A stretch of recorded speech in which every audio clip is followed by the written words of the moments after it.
ऐतिहासिक, शैक्षणिक, साहित्य व संस्कृतीची जोड म्हणजे स्मार्ट पुणेकर न्यूज. येस. हा कुठपर्यंत चालणार आहे, तर आमचे जे प्रोड्युसर आहेत मोठे सर दादासाहेब शिंदे, तर त्यांनी आत्ता परवाच सांगितलं की आम्हाला कमीत कमी एक क्रिकेट टीम तयार होईल एवढं तरी करायचं आहे. त्यामुळे एक 11-12 पाठ तरी याचे आम्हाला करायचेच आहेत. आणि म्हणजे आम्हाला आमचा हट्ट नाही आहे, हा लोकांना आवडतं आहे म्हणून आम्ही करतो आहे. आणि एक आला की लगेच दुसरे, कारण आम्ही बॉईज वनच्या कधीच ठरलं नव्हतं की ह्याचे एवढे पार्ट्स होतील, पण वनला जो रिस्पॉन्स आला त्याला बघून 2 अनाऊन्स केला गेला, मग 3 झाला. सो आधीच्या फिल्म्सला जसा रिस्पॉन्स होतो त्याप्रमाणेच पुढचे आम्ही करत चाललो आहे. आणि होपफुली हे चालूच राहतील, कारण लोकांना हसवत राहणं आम्हाला आवडतं. आणि दुसरं की दुसरा प्रश्न काय होता तुमचा? सिनेमामध्ये हे जे तुमचे की नवीन. ठेवण्यासाठी काय येस. हे खरंच आव्हान असतं, कारण हा जरी चौथा भाग असला तरी आमच्यासाठी हा पहिलाच भाग असतो, कारण आमच्यासाठी हा सिनेमा वेगळा आहे पूर्णपणे. म्हणजे आणि हा सिनेमा हिट सिनेमा म्हणून आम्ही हा कधीच ह्याला अप्रोच करत नाही. त्याचं कारण असं की सिनेमा बनल्यानंतर तो हिट होतो, तुम्ही तो बनत असतानाच तो हिट आहे असं ह्यांनी केलं तर मग तो गणतो कार्यक्रम सगळा. आमच्यासाठी हा जरी चौथा भाग असला प्रेक्षकांसाठी, तरी आमच्यासाठी हा पहिला असल्यासारखंच आम्ही शून्यापासून या सगळ्याची तयारी करतो. त्यासाठी आम्ही त्याचे वर्कशॉप्स दरवर्षी दर सिनेमाला घेतो. आणि त्या वर्कशॉपमध्ये आम्ही हेच आमचं काम असतं की आता ह्या वेळेला तुम्ही जर ट्रेलर टीजर पाहिला असेल तर हा सिनेमा घडतो लंडनमध्ये 70%. तर आता जी 2 मुलं साताऱ्यातनं पुण्यामध्ये आली, ढुंग्या आणि धैर्या, आणि ते पुण्यात ग्रामीण भागातनं पुण्यात आल्यामुळे जे काही विनोद झाले, जे काही किस्से झाले ते आपण बघितले. पण आता तीच मुलं जेव्हा लंडनमध्ये जातात, तर अशा पद्धतीची मुलं लंडनमध्ये गेल्यावर तिथल्या वातावरणात, तिथल्या लोकांशी, तिथल्या ॲटमॉस्फिअरशी ते कसे रिॲक्ट होतील आणि त्या रिॲक्शन्समध्ये काय विनोद निर्मिती असेल, ह्या सगळ्यावर आम्ही ह्या वर्कशॉपमध्ये अभ्यास केला. आणि अर्थात स्क्रिप्टमध्ये हे सगळं आहेच आहे, पण त्याला कॉम्प्लिमेंटरी तुमचं वर्किंग त्याला कॉम्प्लिमेंट करू शकतं जर तुम्ही त्याच्यावर तेवढं काम केलं तर. आणि मला वाटतं की बॉईजच्या बाबतीत ह्या गोष्टीत जास्त वर्क होतात, की ज्या स्पॉन्टिनियस रिॲक्शन्स असतात धैर्याच्या किंवा ढुंग्याच्या, त्या लोकांना जास्त आवडतात. आणि त्या तेवढ्या स्पॉन्टिनियस आणि नॅचरल असण्यासाठी आम्ही शूटच्या आधीचे 15 दिवस वर्कशॉपमध्ये त्या सगळ्याची तयारी करतो. या चित्रपटाच्या निमित्ताने तुझ्या चाहत्याला प्रेक्षकांना काय आव्हान असं करीन की मराठी चित्रपटसृष्टीच्या इतिहासामध्ये बॉईज ही पहिली फ्रँचायझी ठरली की ज्या एकाच सिनेमाचा हा चौथा भाग येतो आहे. तर आणि हे मराठी प्रेक्षकांमुळेच शक्य झालं. आणि ही सिरीज अशीच पुढे चालू राहावी, ह्यासाठी आपल्याच मराठी प्रेक्षकांनी हा सिनेमा थिएटर्समध्ये जाऊन आपल्या फॅमिली आणि फ्रेंडसोबत बघावा, एवढंच मी आवाहन करेन. या चित्रपटाच्या निमित्ताने काही विशेष गोष्ट किस्सा घडला असेल? बरेच किस्से घडले. एक झालं असं की आम्ही आता म्हणलो तसं की आम्ही बाहेर शूट करत होतो, पण गंमत अशी झाली की माझा विजाच आला नव्हता 15 दिवस. तर त्याचं कारण आजपर्यंत मला कळलं नाही की हे कशामुळे झालं. पण मी रोज ऑफिसला जायचो त्या विजाच्या तिथं थांबायचो दिवस आणि परत संध्याकाळी घरी यायचो, नाही ऐकून घरी यायचो, आणि हेच खूप दिवस हे चाललेलं. आणि तिकडे अख्खं शूट थांबलेलं, लंडनला इक्विपमेंट्स वगैरे सगळ्याचा खर्च रोज वाया जात होता. आमचे रोज फ्लाईट बुक व्हायचा, रोज कॅन्सल व्हायचं, त्याचा लाखात खर्च रोज होत होता. एकतर कुठलं प्रोडक्शन हाऊस एखाद्या आर्टिस्टसाठी एवढं करणार नाही जेवढं ह्या प्रोडक्शन हाऊसनी केलं, आणि ही कायम प्रोडक्शन हाऊस बरोबर राहिलं. त्यामुळे एक असं घडलं की मला ह्यातले म्हणजे विजाची प्रोसेस एंड टू एंड आता कळाली आहे पूर्ण, आतून बाहेरून. ऑफिसच्या आत काय चालतं इथपासून सगळं आता कळालं आहे, कारण माझा महिना जवळजवळ त्या ऑफिसमध्ये गेला. त्यामुळे तो नक्की कुठे प्रिंट होतो, ते प्रिंट करणारी लोक कोण असतात, मग तो थांबला तर काय कारणाने थांबतो, सगळ्याची आता माहिती झालेली आहे. त्यामुळे आता ते बरं झालं की कुठल्याही देशात इथनं पुढे विजा करायचा असेल तर मला सगळे शॉर्टकट्स आता कळालेले. ते नाही समजलं. आम्ही ROI फाईल केलं आहे, राईट ऑफ इन्फॉर्मेशन आम्ही फाईल केलेलं आहे. पण आणि आमचे कॉस्ट्युम डिझायनर जे आहेत तिचाही विजा अडकला असेल, तिचा पासपोर्टच अजून ऑफिसकडे तर त्यांनी अजून दिलाच नाही आहे. ह्या 2 गोष्टी का झाल्या हे काही कळालं नाही. आणि मला असा डाऊट यायला लागला एका पॉईंटला की हे अडवलं म्हणजे हे मुद्दाम कोणी केलं आहे का, कारण सगळ्यांचे विजा होत आहेत, पण अशा माणसालाच त्यांनी बरोबर थांबवलं आहे की ज्याच्यामुळे तिकडं कामच थांबणार आहे लिटरली. तर हे असं का होतं हे काही कळालं नाही अजूनपर्यंत, किंवा हे नक्की अडलं कुठे हे पण कळालं नाही, कारण ह्याच्या आधी माझ्याकडे विजा आहे लंडनचा. मी एकदा वन टाईम विजा होल्डर मी असतानासुद्धा मला रिपीट विजा हा मिळायलाच हवा.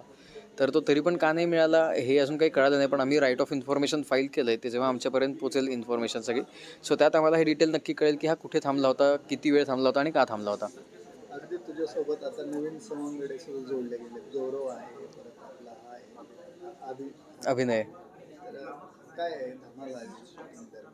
खूप दमत आली. म्हणजे अभिनयबरोबर मी दुसऱ्यांदा काम करत होतो. बांबूला मी पहिल्यांदा काम केलं आणि तेव्हा झालं असं की बांबूमध्ये माझं कमी दिवसाचं काम होतं. 4 का 6 दिवसांचं शूट होतं आणि माझं कॅरेक्टर पण त्यात कमी होतं. तर त्यामुळे तेव्हा असं व्हायचं की अरे यार अजून थोडं पाहिजे एकत्र काम, जरा मजा येते करायला. पण तेव्हा स्क्रिप्टच तशी नव्हती की आम्हाला जास्त एकत्र करता येईल काम. पण नशिबाने बॉईज 4 आम्हाला दोघांनाही आली आणि सेम डिरेक्टर त्या दोन्ही फिल्म्सचे. सो ती धमाल आम्ही सगळी जी करायची राहिली बांबूला, ती आम्ही बॉईजला केली. गौरव आणि बंदेबरोबर धमाल एक्सपिरियन्स होता. कारण आम्ही म्हणजे आम्हाला काही वेगळं वाटलं नाही. याचं कारण असं की आम्ही रोज त्यांना बघतो. म्हणजे आमच्या वर्कशॉप्स किंवा आम्ही आमच्या डेली रुटीनमध्ये हास्यजत्रा आहे की आम्ही रात्री झोपताना किंवा कधीतरी दिवसातून एकदा ते बघणं होतंच, कुठलं तरी एखादं स्किट. त्यामुळे ते घरातलीच माणसं भेटल्यासारखं वाटलं जेव्हा आम्ही त्यांना पहिल्यांदा भेटलो. आणि आम्ही त्यांच्याकडनं शिकत असतो हास्यचित्र बघताना की ते त्यांची जी स्पॉन्टिनिटी असते, जे टायमिंग असतं किंवा जे त्यांचा जो हजरजबाबीपणा असतो तो आम्ही शिकत असतो. आणि ते शिकत शिकतच जे काही आम्ही करतो, थोडेफार प्रयत्न करतो. सो आता त्यांच्याबरोबर काम करायला मिळणार ही मोठी गोष्ट होती, कारण आता डिरेक्टली तो एक्सपिरियन्स समोरासमोर घेता येणार होता. सो त्यामुळे आम्ही एक्सायटेड होतो. आणि अर्थात धमाल दोघांबरोबर तिघांबरोबर खूपच केलेलीच आहे आम्ही, आणि ती आता तुम्हाला पडद्यावरही बघायला मिळेलच. खरं म्हणजे तू महानायकांसोबत काम केलंस आणि त्यांचा वाढदिवस नुकताच आहे म्हणजे आज आहे. तर कशा शुभेच्छा देतील किंवा काही एखादा त्यांचा किस्सा सांगशील का की जे तुला शिकता आलं त्यांच्याकडून? त्यांचे बरेच किस्से आहेत. त्यांचा एक मला नेहमी लक्षात राहतो असा किस्सा जो आहे तो हाच आहे की एक सीन आम्ही शूट करतो. संजय मिश्रा, बच्चन सर आणि मी, अशा आमच्या तिघांचा सीन होता. आणि माझा एक मोठा मोनोलॉग होता जो मी ह्याच्यामध्ये म्हणजे रिहर्सलला किंवा रिहर्सल टेक्सला तो बरोबर मी घेतलेला 2-3 वेळा. आणि मी असं होतं की ओके रेडी आहे मी, आणि काहीतरी झालं टेकच्या वेळेला मी ब्लँक झालो. आणि ह्याचं कारण काय माहीत नसतं. हे होतं आर्टिस्टला की तो मध्येच ब्लँक होतो आणि तो एकदा लूप लागला की तो लागतोच. सो मी उगीचच म्हणजे ब्लँक झालो. आणि असे 3-4 टेक झाले की दोघेही डायलॉग्स घ्यायचे, माझ्यापर्यंत यायचे आणि ब्लँक व्हायचो मी. तर मी 4-1 टेक झाल्यावर मी लागलो रडायला की आपल्यामुळे 2 मोठ्या ॲक्टर्सना सारखं करावं लागतं आहे आणि प्लस अख्खं युनिट आहे. सो त्यांना सतत करावं लागतं. आणि 4-5 टेक झाल्यावर मी रडायला लागलो. तर आमचा जो असोसिएट डिरेक्टर होता वासू दादा, पुनर्वसू नाईक, सो तो बाजूला घेऊन गेला मला. आम्ही थोडं क्रिकेट वगैरे खेळलो, मी थोडं शांत केलं त्यांनी मला, आणि मग परत आणलं. आणि मी आलो तर मी सरांना म्हणलो की करूयात टेक. तर बच्चन सर म्हणले की आपण आधी रिहर्सल करू मग टेक करूयात. म्हटलं ठीक आहे. आणि तेव्हा मी लहान होतो. सो मी बसलो रिहर्सल करायला. तर ते ना रिहर्सल आम्ही वाचत होतो स्क्रिप्ट. तर वाचताना ते असं माझ्याकडे ते ड्रायफ्रुट्स खात होते आणि ते माझ्याकडे एक एक बदाम किंवा काहीतरी बेदाणा काहीतरी माझ्याकडे द्यायचे. आणि मी ते खात खात ते स्क्रिप्ट वाचत होतो. जो काही सीन होता तो अख्खा वाचला. आणि त्यांनी विचारलं की रेडी आहेस का? म्हटलं रेडी. ते म्हटलं चल करूयात. आणि त्याच्यानंतरचा टेक हा ओके झाला. आणि तेव्हा मला काहीच कळालं नाही. पण आम्ही नंतर त्याच्या प्रमोशनसाठी हिंडत होतो तेव्हा बच्चन सरांनी हे असं रिव्हील नाही, पण त्यांनी असं सांगितलं की एक साधी गोष्ट असते की लहान मुलांचं सगळ्यात जास्त कॉन्सन्ट्रेशन हे खाण्यावर होतं. आणि त्याचं कॉन्सन्ट्रेशन त्यावेळेला हल्लं होतं. सो मी त्याला फक्त म्हणलं स्क्रिप्ट वाच, आणि तो वाचत असताना मी त्याला खायला दिलं थोडं थोडं. त्याचं कॉन्सन्ट्रेशन झालं आणि त्याला ते लक्षात राहिलं. सो मला हे कळाल्यावर असं म्हणजे अजून पण काटा येतो हे मम्मीच सांगितलं की, कारण ही खूप रेअर गोष्ट आहे की इतक्या मोठ्या नटाने एखाद्या खूप नवख्या नटाला इतकी मदत करणं आणि इतकं सांभाळून घेणं. सो हा किस्सा माझ्या नेहमी जवळचा आहे आणि लक्षात राहतो. हो, आमच्या सिनेमामध्ये 3 गाणी आहेत. एक आहे रॅप सॉन्ग आहे, टायटल बॉईज 4चं टायटल सॉन्ग जे रॅप सॉन्ग आहे, जे आत्ता आम्ही आऊट केलेलं आहे. सो ह्याची गंमत अशी की ते आम्ही तिघं गायलेलो आहोत, मी, प्रतीक आणि सुमंत. आम्ही सिंगर्स पण आता ह्या सिनेमाच्या माध्यमाने आज आलेलो आहोत. तर तो रॅप आम्ही, कारण अवधूत सरांचा फोन आला की आपल्याला असं एक रॅप करायचा आहे, तुम्ही कराल का? म्हटलं प्रयत्न करू सर, तुम्हाला आवडलं तर करूयात. त्यांनी एक सेशन बुक केलं स्टुडिओचं, आम्हाला बोलवलं, आम्ही गेलो आणि आम्ही सुरू केलं रेकॉर्डिंग. आणि ते ट्रायल सेशन होतं. सो ते आम्ही ट्रायल अख्खी पूर्ण केली आणि ते म्हणले की झालं गाणं. म्हटलं सर ट्रायल होतं ना? ते म्हणलं नाही तुम्ही चांगलं गायलात, मला हे ओके वाटतं, मी करून टाकलं. तर त्यांनी ते एका सेशनमध्ये अख्खं ते गाणं आमच्याकडनं काढून घेतलं. सो ते एक गाणं आहे. नंतर दुसरं गाणं आहे गावं सुटना, जे प्रतीक आणि ऋतुजा या दोघांनी ते परफॉर्म केलेलं आहे.